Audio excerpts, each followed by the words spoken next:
Hi, this is Joe from Alexis 221 Woodworks. I just wanted to give you an update on my Extra 300 from Dave Powers. This was my first scratch-built plane, and I think it went fairly successful. I've had about, I don't know, 12 to 15 flights with this plane, some successful and some not. And being my first Extra 300 plane, it took a little bit getting used to, and I crashed a lot. Nothing major, just a couple of cartwheels and a few vertical landings and a few catastrophic mechanical things happening to it where just basically fell out of the sky. But anyway, it's a great plane, and I think I'm going to retire this body. As you can see, I have just about everything but the kitchen sink holding it together. I have some epoxy, some hot glue, some packing tape.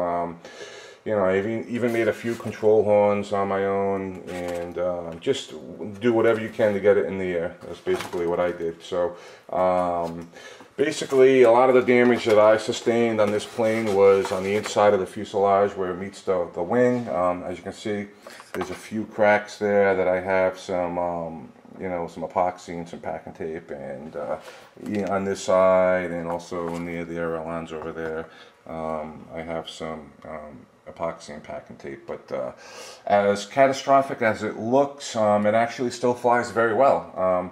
And I also sustained some damage in the tail section over there, and my last flight on my previous video that you saw, I had a hard landing, and because of the previous damage, it just weakens the blue core.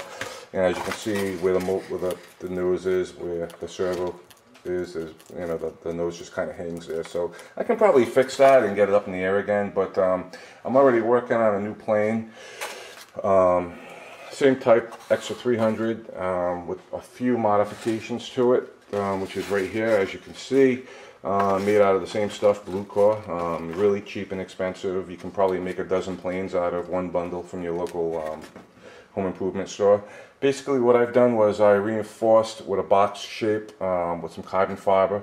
From my experience and my crashes, everyone's unique in their crashes, but for my crashes I tend to cartwheel for some reason. And so I put some carbon fiber reinforcements right over here on the inside and the outside of the wing where it meets the fuselage, and I also did the same back here in the tail section.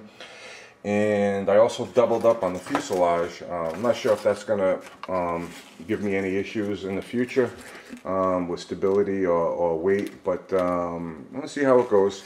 And I might actually double up on the wing areas also, you know, and see if that takes into consideration the weight factor.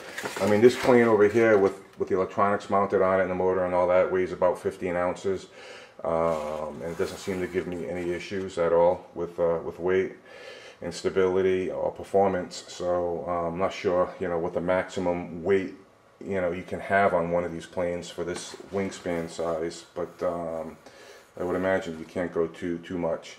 But yeah, everything seems to be working fine. This is my new one, like I said, and you know, I have a carbon fiber reinforcement right down the center of the fuselage.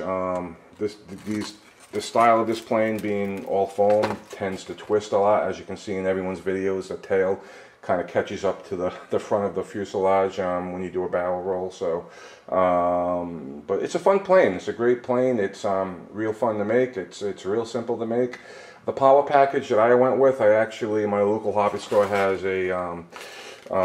some power packages that you can just buy the speed control and the motor. The battery's a little iffy because I had a couple of batteries that I used that just were not performing. I used the Electrify 7.4 910 milliamps, I believe it's 20C battery with this motor, which is a Super Tiger 0.10. The motor might be a little bit too strong, meaning it might be pulling a little bit too much power for this size plane, but it actually works, and so we'll just take it from there and call it a done deal. But that's my experience with the Extra 300, and I'm going to post more videos on this new build and see how that goes. Look forward to hearing from you. Bye.